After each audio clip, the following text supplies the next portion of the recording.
मुबारक बीमारी लेखक मुंशी प्रेमचंद जी।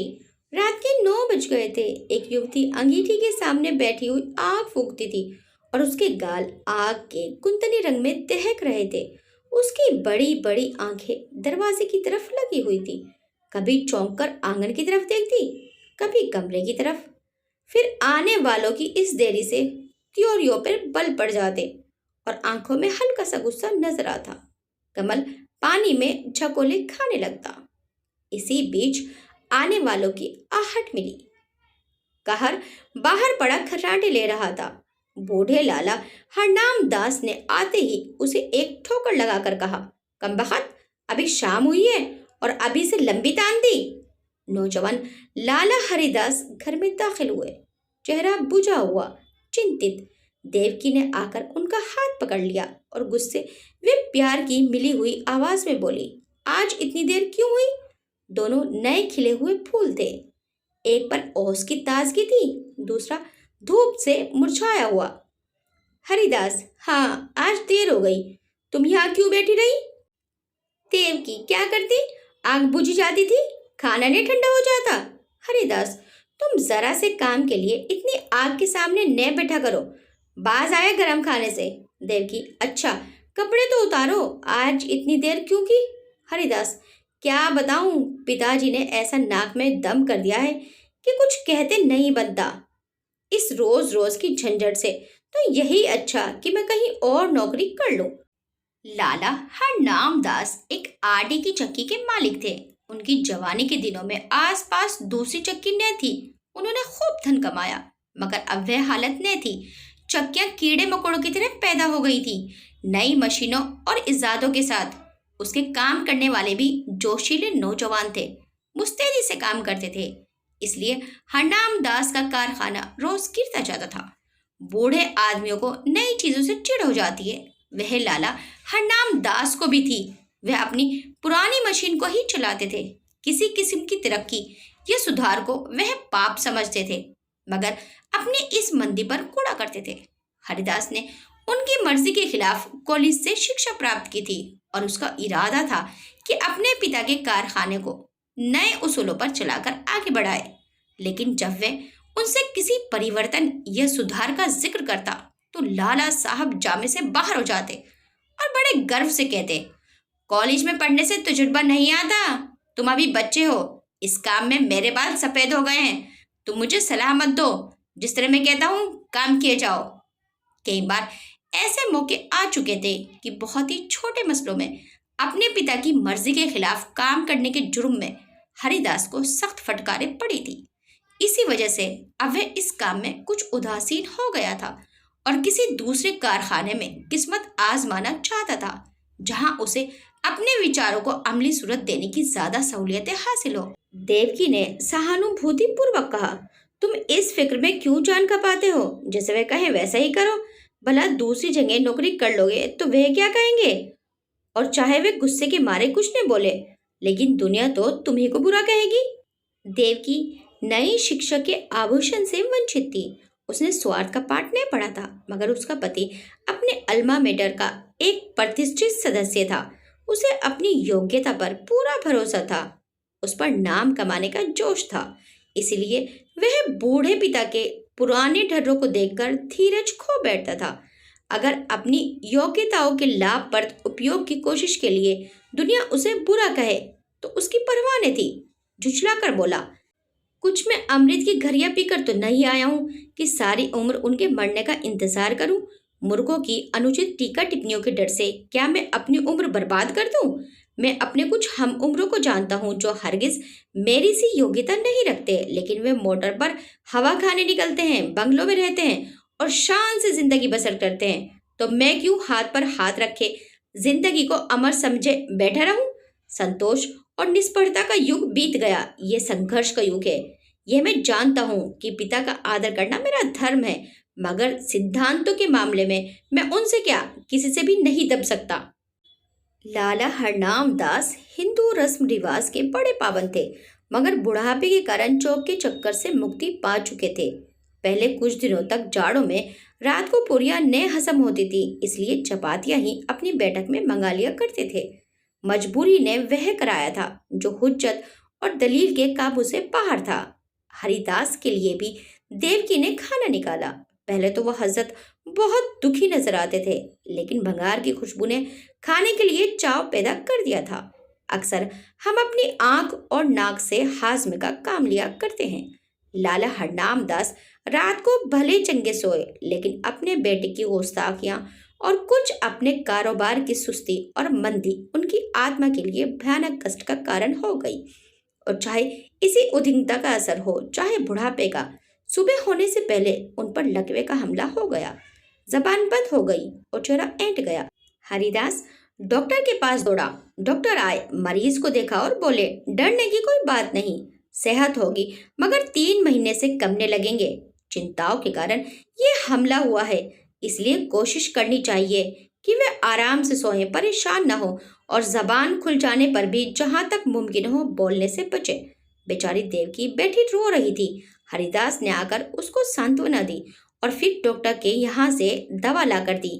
थोड़ी देर में मरीज को होश आया। इधर उधर कुछ खोजती हुई सी निगाहों से देखा कि जैसे कुछ कहना चाहते हैं, और फिर इशारे से लिखने के लिए कागज मांगा।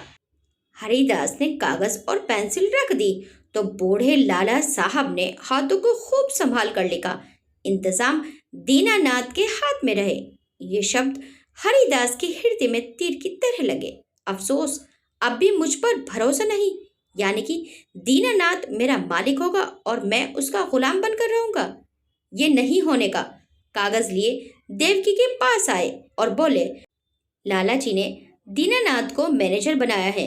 उन्हें मुझ पर इतना एतबार भी नहीं है, लेकिन मैं इस मौके को हाथ से न जाने दूंगा। उनकी बीमारी का अफसोस तो जरूर है, मगर शायद परमात्मा ने मुझे अपनी योग्यता दिखलाने का यह अवसर दिया है और इससे मैं जरूर फायदा उठाऊंगा।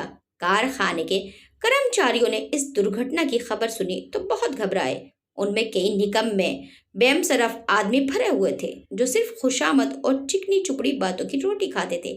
मिस्त्री ने कई दूसरी कारखानों में मरम्मत का काम उठा लिया था। रोज किसी न किसी बहाने से खिसक जाता था।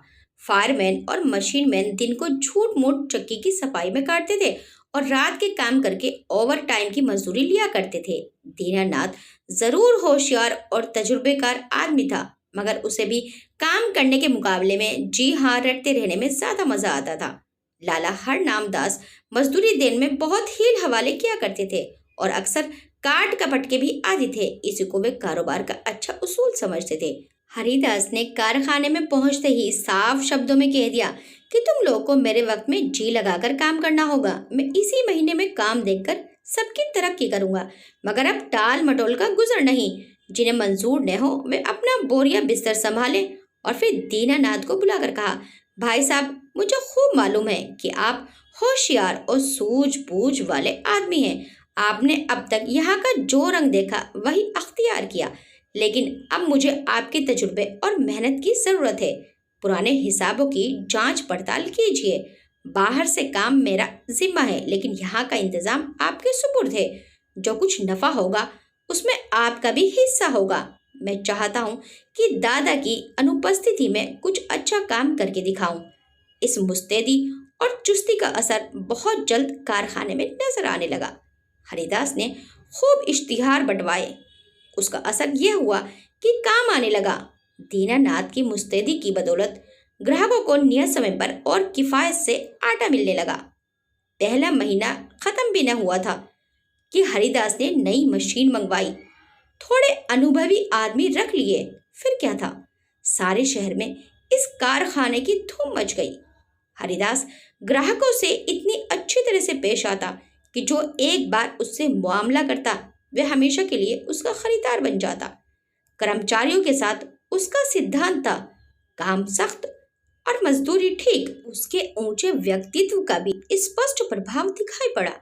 करीब करीब सभी कारखानों का रंग फीका पड़ गया। उसने बहुत ही कम नफे पर ठेले ले लिए।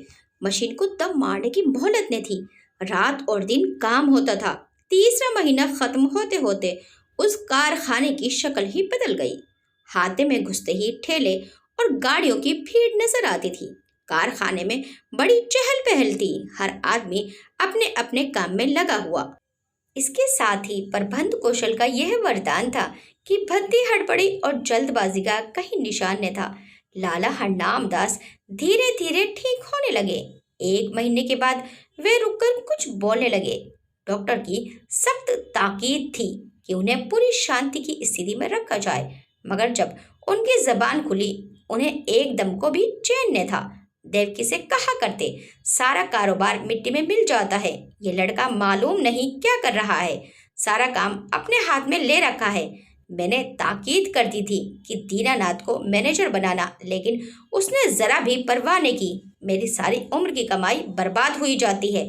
देवकी उनको सांत्वना देती कि आप इन बातों की आशंका न करें, कारोबार बहुत खूबी से चल रहा है और खूब नफा हो रहा है। पर वे भी इस मामले में तूल देते हुए डरती थी कि कहीं लकवे का फिर से हमला न हो जाए। हूँ हाँ कहकर टालना चाहती थी। हरिदास जो ही घर में आता, लाला जी उस पर सवालों की बौछार कर देते, और जब वे टालकर कोई दूसरा जिक्र छेड़ देता तो बिगड़ जाते और कहते, जालिम, तू जीते जी मेरे गले पर छुरी फेर रहा है, मेरी पूंजी उड़ा रहा है। तुझे क्या मालूम कि मैंने एक एक कौड़ी किस मशक्कत से जमा की। तूने दिल में ठान ली है कि इस बुढ़ापे में मुझे गली गली ठोकर खिलाए, मुझे कौड़ी कौड़ी का मोहताज बनाए। हरिदास फटकार का कोई जवाब न देता, क्योंकि बात से बात बढ़ती है। उसकी चुप्पी से लाला साहब को यकीन हो जाता कि कारखाना तबाह हो गया। एक रोज देवकी ने हरिदास से कहा, अभी कितने दिन और इन बातों को लाला जी से छिपाओगे? हरिदास ने जवाब दिया, मैं तो चाहता हूँ कि नई मशीन का रुपया अदा हो जाए तो उन्हें ले जाकर सब कुछ दिखा दूं। तब तक डॉक्टर साहब की हिदायत के अनुसार 3 महीने भी पूरे हो जाएंगे। देवकी, लेकिन इसे छिपाने से क्या फायदा जब वे आटो बहर इसी की रट लगाए रहते हैं। इससे तो चिंता और बढ़ती ही है, कम नहीं होती। इससे तो यही अच्छा है कि उनसे सब कुछ कह दिया जाए। हरिदास, मेरे कहने का तो उन्हें यकीन आ चुका।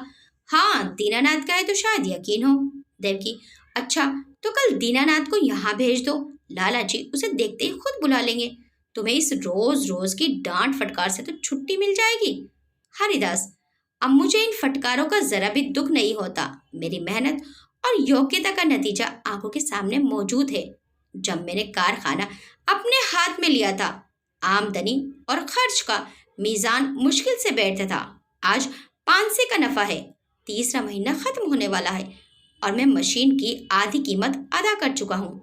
शायद अगले महीने 2 महीने में पूरी कीमत अदा हो जाएगी। उस वक्त से कारखाने का खर्च तिगुने से ज्यादा है, लेकिन आमदनी पंचगुनी हो गई है। हजरत देखेंगे तो आंखें खुल जाएंगी। कहाँ हाथे में उल्लू बोलते थे, एक मेज पर आप बैठे हुआ करते थे, एक पर दीनानाथ कान कुरेदा करता था, मिस्त्री और फायरमैन ताश खेलते थे। बस 2-4 घंटे चक्की चल जाती थी। अब दम मारने की फुर्सत नहीं है। सारी जिंदगी में जो कुछ ने कर सके वह मैंने 3 महीने में करके दिखा दिया। देवकी, इसी तजुर्बे और कार्यवाही पर आपको इतना घमंड था? जितना काम वे 1 महीने में करते हैं उतना मैं रोज कर डालता हूँ।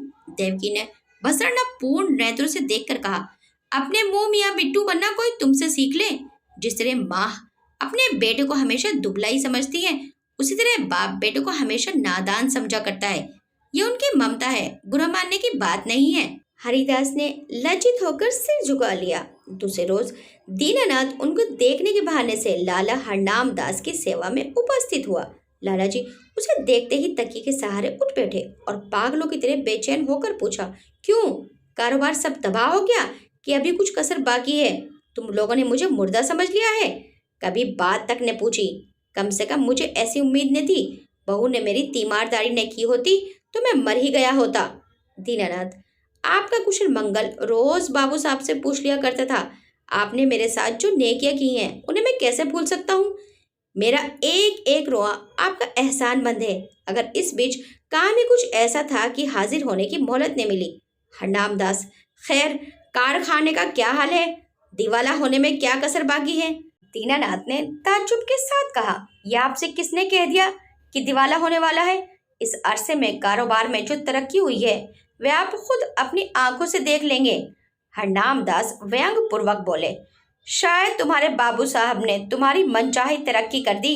अच्छा, अब स्वामी भक्ति छोड़ो और साफ साफ बतलाओ। मैंने ताकीद कर दी थी कि कारखाने का इंतजाम तुम्हारे हाथ में रहेगा, मगर शायद हरिदास ने सब कुछ अपने हाथ में रखा। दीनानाथ: जी हाँ, मगर मुझको इसका जरा भी दुख नहीं। वे इस काम के लिए ठीक भी थे। जो कुछ उन्होंने कर दिखाया वह मुझसे हरगिज ने हो सकता था। हरनामदास: मुझे ये सुन सुनकर हैरत होती है। बतलाओ, क्या तरक्की हुई? दीननाथ: तफसील तो बहुत ज्यादा होगी, मगर थोड़े में यह समझ लीजिए कि पहले हम लोग जितना काम 1 महीने में करते थे उतना अब रोज होता है। नई मशीन आई थी, उसकी आधी कीमत अदा हो चुकी है। वे अक्सर रात को भी चलती है। ठाकुर कंपनी का 5,000 मन आटे का ठेका लिया था, वह पूरा होने वाला है। जगत राम बनवारी लाल से कमसरियत का ठेका लिया है। उन्होंने हमको 500 बोरे माहवार का बयाना दिया है। इसी तरह और फुटकर काम कई गुना बढ़ गया है। आमदनी के साथ खर्च भी बढ़े हैं। कई आदमी नए रखे गए हैं। मुलाजमों को मजदूरी के साथ कमीशन भी मिलता है, मगर खालिस नफा पहले के मुकाबले में चौगुने के करीब है। हरनाम दास ने बड़े ध्यान से ये बात सुनी। वे गौर से दीनानाथ के चेहरे की तरफ देख रहे थे। शायद उनके दिल में बैठकर सच्चाई की तह तक पहुंचना चाहते थे। संदेहपूर्ण स्वर में बोले, दीनानाथ, तुम कभी मुझसे झूठ नहीं बोलते थे, लेकिन तो भी मुझे इन बातों पर यकीन नहीं आता, और जब तक अपनी आंखों से न देख लूंगा यकीन न आएगा। दीनानाथ कुछ निराश होकर विदा हुआ। उसे आशा थी कि लाला साहब तरक्की और कारगुजारी की बात सुनते ही फूले न समाएंगे और मेरी मेहनत की दाद देंगे। उस बेचारे को न मालूम था कि कुछ दिलों में संदेह की जड़ इतनी मजबूत होती है कि सबूत और दलील के हमले उस पर कुछ असर नहीं कर सकते। यहाँ तक कि वह अपनी आंख से देखने को भी धोखा या तिलिस्म समझता है। दीनानाथ के चले जाने के बाद लाला हरनाम दास कुछ देर तक गहरे विचार में डूबे रहे और फिर यकायक कहार से बग्घी मंगवाई। लाठी के सहारे बग्घी में आ बैठे और उसे अपने चक्की घर चलने का हुक्म दिया। दोपहर का वक्त था। कारखानों के मजदूर खाना खाने के लिए गोल के गोल भागे चले जाते थे, मगर हरिदास के कारखाने में काम जारी था। बग्घी हाथे में दाखिल हुई। दोनों तरफ फूलों की कतारें नजर आई। मालिक क्यारों में पानी दे रहा था। ठेले और गाड़ियों के मारे बग्घी को निकलने की जगह न मिलती थी। जिधर निगाह जाती थी सफाई और हरियाली नजर आती थी। हरिदास अपने मुहर्रिर को कुछ खातों का मसौदा लिखा रहा था कि बूढ़े लालाजी लाठी टेकते हुए कारखाने में दाखिल हुए। हरिदास फौरन उठ खड़ा हुआ और ने हाथों से सहारा देते हुए बोला, आपने कहला क्यों ने भेजा कि मैं आना चाहता हूँ? पाल की भिजवा देता, आपको बहुत तकलीफ हुई। ये कहकर उसने एक आराम कुर्सी बैठने के लिए खिसका दी। कारखाने के कर्मचारी दौड़े और उनके चारों तरफ बहुत अदब के साथ खड़े हो गए। हरनाम दास कुर्सी पर बैठ गए और बोरों के छत चूमने वाले ठेर पर नजर दौड़ाकर बोले, मालूम होता है दीनानाथ सच कहता था। मुझे यहाँ कई नई सूरतें नजर आती हैं। भला कितना काम रोज होता है? हरिदास, आजकल काम ज्यादा आ गया था, इसलिए कोई 500 मन रोजाना तैयार हो जाता था, लेकिन औसत 250 मन का रहेगा। मुझे नई मशीन की कीमत अदा करनी थी, इसलिए अक्सर रात को भी काम होता है। हरनामदास, कुछ कर्ज लेना पड़ा? हरिदास, एक कौड़ी नहीं, सिर्फ मशीन की आधी कीमत बाकी है। हरनामदास के चेहरे पर इत्मीनान का रंग नजर आया। संदेह ने वह विश्वास को जगह दी। प्यार भरी आंखों से लड़के की तरफ देखा और करुण स्वर में बोले, बेटा, मैंने तुम्हारे ऊपर बड़ा जुल्म किया, मुझे माफ करो। मुझे आदमियों की पहचान पर बड़ा घमंड था, लेकिन मुझे बहुत धोखा हुआ। मुझे अब से बहुत पहले इस काम से हाथ खींच लेना चाहिए था। मैंने तुम्हें बहुत नुकसान पहुंचाया। ये बीमारी बड़ी मुबारक है जिसने तुम्हारी परख का मौका दिया और तुम्हें लियाकत दिखाने का। काश ये हमला 5 साल पहले ही हुआ होता। ईश्वर तुम्हें खुश रखे और हमेशा उन्नति दे। यही तुम्हारे बूढ़े बाप का आशीर्वाद है। आपको ये कहानी कैसी लगी हमें कमेंट करके ज़रूर बताइएगा। वीडियो अच्छी लगी तो वीडियो को लाइक शेयर सब्सक्राइब करना मत भूलिएगा। मिलते हैं नेक्स्ट टाइम एक अच्छी सी वीडियो के साथ। Till then bye bye.